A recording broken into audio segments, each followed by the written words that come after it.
নমস্কাৰ, আজি আমি আলোচনা কৰিম ৫৫৫০টা পদৰ শেহতীয়া যি খবৰ প্ৰভিজনেল মেৰিট লিষ্টৰ সম্পৰ্কত, লগতে ৪৫০০ৰ শেহতীয়া খবৰ আৰু অভাৰলেপিঙৰ সমস্যা আৰু ইয়াৰ ফলত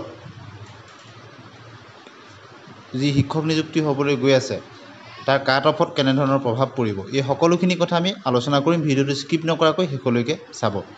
প্ৰথমতে আপোনালোকে জানে যে যিহেতু 10 দিনৰ সময়সীমা দিছিল NISৰ যিটো লাষ্ট হিয়াৰিং হৈছিল 30 জুলাই তাৰিখত, তাৰপিছত এতিয়া আজি 9 আগষ্ট হ'ল শনিবাৰ, গতিকে 10 দিনৰ সময়সীমা পাৰ হৈছে।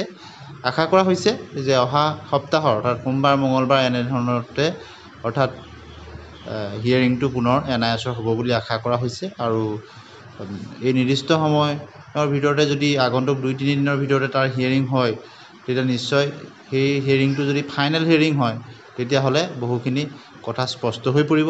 কিন্তু তাৰ মাজতে যি IA ফাইল কৰা হ'ল, IA ফাইলখনো নিশ্চয় আদালতে গুৰুত্ব সহকাৰে লৈ তাৰ সেইখিনিও চাব। গতিকে তাৰ ফলত পুনৰ হয়তো ফাইনেল হিয়াৰিং নহয় আৰু এটা হিয়াৰিং হ'ব নেকি বা তাতকৈ বেছি হ'ব নেকি, এনেধৰণৰ আশংকাও প্ৰাৰ্থীসকলে কৰিছে। কিন্তু প্ৰথমতে যিটো 10 দিনৰ পিছত পুনৰ লিষ্টিং কৰাৰ কথা আছিল, অহা সোমবাৰ মঙলবাৰ এটা খুব গুৰুত্বপূৰ্ণ দিন হ'ব।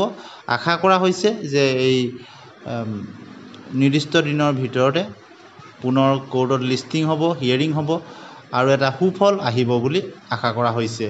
কিয়নো ৫৫৫০টা পদৰ ক্ষেত্ৰত প্ৰাৰ্থীসকল তেওঁলোকে দিন অপেক্ষা কৰিব লগা হৈছে আৰু মাজতে IAও ফাইল কৰা হ'ল যিসকলে ফাইল কৰিছে। গতিকে সকলোৰে স্বাৰ্থ যাতে সুৰক্ষিত হয় আৰু সকলোৱে যাতে ন্যায় প্ৰাপ্তি লাভ কৰে আৰু সঠিক সময়ত যাতে নিযুক্তি হয়। যিহেতু আপোনালোকে জানে মুখ্যমন্ত্ৰী মহোদয়ে কেইবাবাৰো কৈছে অক্টোবৰ মাহত এক বৃহৎ নিযুক্তি হ'ব আৰু সেই অক্টোবৰ মাহৰ নিযুক্তিত যাতে এই ৫৫৫০টা পদৰো নিযুক্তি হয় আৰু এই ক্ষেত্ৰত যাতে আদালতৰ বাধাৰ কাৰণে বা এনেধৰণৰ কেছৰ কাৰণে যদি বাধা নাহে, সেই কথাটো সকলোৱে আশা কৰিছে। আৰু বিভিন্নজনে বিভিন্ন ধৰণৰ তেওঁলোকে দুশ্চিন্তা ব্যক্ত কৰিছে, কিন্তু আমি আশা কৰিছোঁ যে দুশ্চিন্তা কৰাৰ কোনো কাৰণ নাই। কিয়নো অসম চৰকাৰে নিশ্চয় দেখিছে নিকা আৰু স্বচ্ছভাৱে পূৰ্বৰ বছৰবিলাকত যেনেদৰে হাজাৰ হাজাৰ শিক্ষক নিযুক্তি দিছে, এইবাৰো প্ৰাথমিকৰ পৰা মাধ্যমিক পৰ্যায়লৈকে বহু হাজাৰ শিক্ষকৰ নিযুক্তি হ'বলৈ গৈ আছে। আৰু শিক্ষক নিযুক্তিৰ ক্ষেত্ৰত আপোনালোকে জানে যে বহু কেছ চলি থাকে, কিন্তু তাৰ মাজতেই অসম চৰকাৰে নিযুক্তি দিছে আৰু নিকা আৰু স্বচ্ছভাৱে নিযুক্তিসমূহ দিছে। গতিকে এইবাৰো আমি আশা কৰিছোঁ যে ৫৫০০ৰ নিযুক্তিৰ যিহেতু সকলোখিনি কাম প্ৰায় হৈছেগৈ, ভেৰিফিকেশ্যনকে আদি কৰি গ্ৰিভেঞ্চ দিয়াকে আদি কৰি সকলোখিনি কথা। আৰু গতিকে এই যিটো NISৰ হিয়াৰিং হ'ব তাৰ ফলাফল কি আহে তাৰ ওপৰত নিৰ্ভৰ কৰিব। গতিকে আৰু ইয়াৰো হিয়াৰিং যদি সোনকালে হৈ এটা ফলাফল আহি যায়, লাষ্ট হিয়াৰিং হৈ যায়, তেতিয়াহ'লে ৪৫০০ৰ ক্ষেত্ৰতো ভাল হ'ব। কিয়নো ৪৫০০ৰ ক্ষেত্ৰতো একেখিনি কথাই NISৰ যিটো তেওঁলোকে ডকুমেণ্টছসমূহ যি বিচাৰিছে সেই তাক লৈ যি তেওঁলোকে পুনৰ আদালতৰ দ্বাৰস্থ হৈছে, সেই কথাখিনিৰ সমস্যা যদি এতিয়াই সমাধান হৈ যায় তেতিয়াহ'লে ৪৫০০ৰ ক্ষেত্ৰতো খুব ভাল হ'ব। আৰু যি 4জন প্ৰাৰ্থীয়ে যি IA ফাইল কৰিছে তাৰো ফলাফল যদি আহে আদালতত, সেই কথাখিনি বিচাৰ হোৱাৰ পিছত নিশ্চয় আশা কৰিব পাৰি যে আগষ্ট মাহৰ ভিতৰতে প্ৰভিজনেল মেৰিট লিষ্টসমূহ প্ৰকাশ পাব আৰু নিৰ্দিষ্ট সময়ৰ নিযুক্তিৰ আগতেই ফাইনেল মেৰিট লিষ্টসমূহ প্ৰকাশ পাব বুলি আশা কৰিব পাৰি। কিন্তু এতিয়া এটা কথা বহুতৰ মনত আহিছে যে ৪৫০০ৰ নিযুক্তিৰ কথাত এই অক্টোবৰ নৱেম্বৰ মাহত হোৱাটো এতিয়া সম্ভৱ হ'বনে? এই কথাটো নিশ্চয় নিৰ্ভৰ কৰিব শিক্ষা বিভাগ আৰু অসম চৰকাৰৰ ওপৰত। তেওঁলোকে যদি ইচ্ছা কৰে যে এই বৃহৎ নিযুক্তিৰ লগতে ৪৫০০ৰ নিযুক্তি তেওঁলোকে যদি দিব বিচাৰে, তেতিয়াহ'লে খৰখেদাকৈ হ'লেও তেওঁলোকে কম সময়ৰ ভিতৰতে ডকুমেণ্ট ভেৰিফিকেশ্যনকে আদি কৰি সেইখিনি কাম তেওঁলোকে কৰিব পাৰিব। কিয়নো আগষ্ট মাহটোৰ 15 দিন 20 দিন আছে আৰু ধৰি লওক তাৰপিছত ছেপ্টেম্বৰ মাহটো আছে, অক্টোবৰৰ যিহেতু তাৰিখ এতিয়ালৈকে লোৱা নাই নিযুক্তিৰ, গতিকে প্ৰায় 2 মাহ সময় আছে বুলি ধৰক। গতিকে এই 2 মাহৰ ভিতৰত কিন্তু খুব খৰখেদাকৈ কৰিলে এমাহমানৰ ভিতৰত যদি সকলোখিনি ভেৰিফিকেশ্যন গ্ৰেভিয়েন্সখিনি হৈ যায় তেতিয়া পৰৱৰ্তী মাহত তেতিয়াহ'লে মেৰিট লিষ্টবিলাক প্ৰকাশ কৰিব পাৰিব। গতিকে কিন্তু প্ৰথমতেই ৫,৫৫০টা পদৰ প্ৰভিজনেল মেৰিট লিষ্টখিনি ওলাব লাগিব, তাৰপিছত ফাইনেল মেৰিট লিষ্টবিলাক ওলাব লাগিব।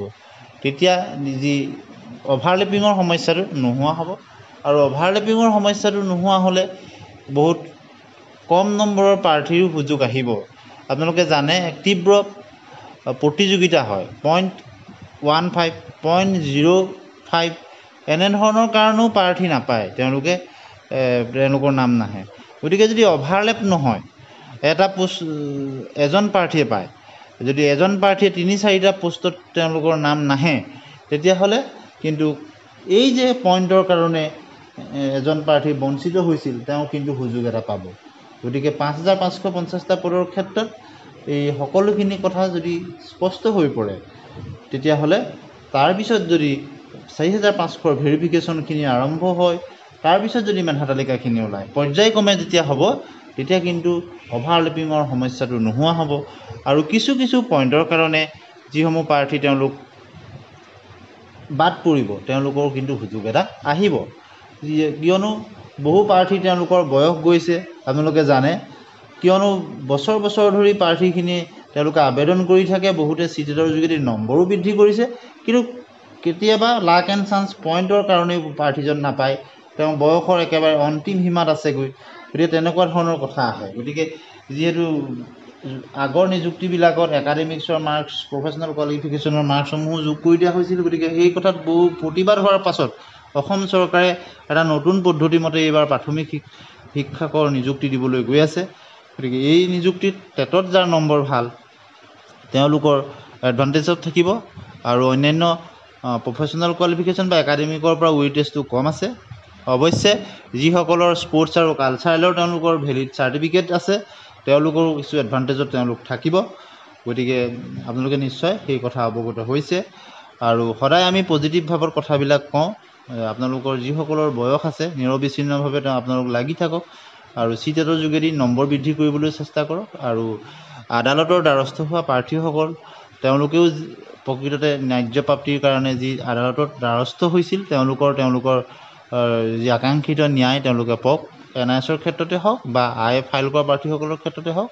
আৰু আমি আশা কৰিছোঁ যে সঠিক সময়ত নিযুক্তি হৈ যাওক। ৫,৫৫০টা পদৰ মেৰিট লিষ্টবিলাক ওলোৱাৰ পিছতে যদি ৪,৫০০ৰ ভেৰিফিকেশ্যন হয়, অত্যন্ত ভাল খবৰ হ'ব। কিয়নো সেই ৪,৫০০ পদৰ যিসকল প্ৰাৰ্থী তেওঁলোকৰ বিজ্ঞাপন জানুৱাৰী মাহতেই প্ৰকাশ পাইছিলে। গতিকে জানুৱাৰীৰ পৰা আহি এতিয়া আগষ্ট মাহৰ প্ৰায় 9-10 দিন গ'ল। গতিকে যথেষ্ট সময় হৈছে। গতিকে তেওঁলোকেও আশা কৰি আছে যে তেওঁলোকৰো ভেৰিফিকেশ্যন বা অন্যান্যখিনি, কিন্তু অসম চৰকাৰে এইবাৰ যাতে অভাৰলেপ নহয় তাৰ কাৰণে পৰ্যায়ক্ৰমে কৰিছে। এই কথাটো কিছুদিনৰ আগতে DW ডাইৰেক্টৰ মহোদয়ে কৈছিলে যে এতিয়া ৫,৫৫০টাৰ কাম চলি আছে, ইয়াৰ পাছত পৰ্যায়ক্ৰমে ৪,৫০০খিনিও হ'ব বুলি তেওঁলোকে কৈছে। আৰু কাট অফৰ ক্ষেত্ৰত আপোনালোকে নিশ্চয় জানে যে আমি বহুখিনি ভিডিঅ' ইতিমধ্যে কাট অফৰ ক্ষেত্ৰত আপোনালোকক দিছোঁ, কিন্তু পূৰ্বৰ যি অভাৰলেপৰ সমস্যা এইবাৰ আমি আশা কৰিব পাৰোঁ। আৰু DW ফালৰ পৰাও যাতে, যিহেতু স্কুল এডুকেশ্যন বা বিদ্যালয় শিক্ষা বিভাগ প্ৰাথমিক আৰু মাধ্যমিক দুয়োটা একেলগে তেওঁলোকে যদি সহযোগিতা কৰে, প্ৰাথমিকত LP MEত আবেদন কৰা প্ৰাৰ্থী কোনোবা যদি তেওঁলোকে মাধ্যমিকতো পাইছে, মাধ্যমিকৰ GDP যদি তেওঁলোক পাইছে, তেতিয়াহ'লে ইয়াৰ প্ৰাথমিকৰ পৰা তেওঁলোকৰ নামটো যাতে অট'মেটিকেলি কাট খাই যায় তাৰ ব্যৱস্থা যদি হয়, তেতিয়াহ'লে আৰু বহুত সুবিধা হ'ব। আৰু এনেধৰণৰ ব্যৱস্থা গ্ৰহণ কৰাৰ কথা DWৰ সন্মানীয় ডাইৰেক্টৰ মহোদয়ে কিন্তু কিছুদিনৰ আগতে সংবাদ মাধ্যমৰ আগত কৈছিল। গতিকে প্ৰাৰ্থীসকলৰ বহুত আশা কৰি আছে, যদিও পইণ্টৰ কাৰণে যি বঞ্চিত হ'বলগীয়া হয়, এইবাৰ নিশ্চয় তেওঁলোকে সুখবৰ পাব। ধন্যবাদ।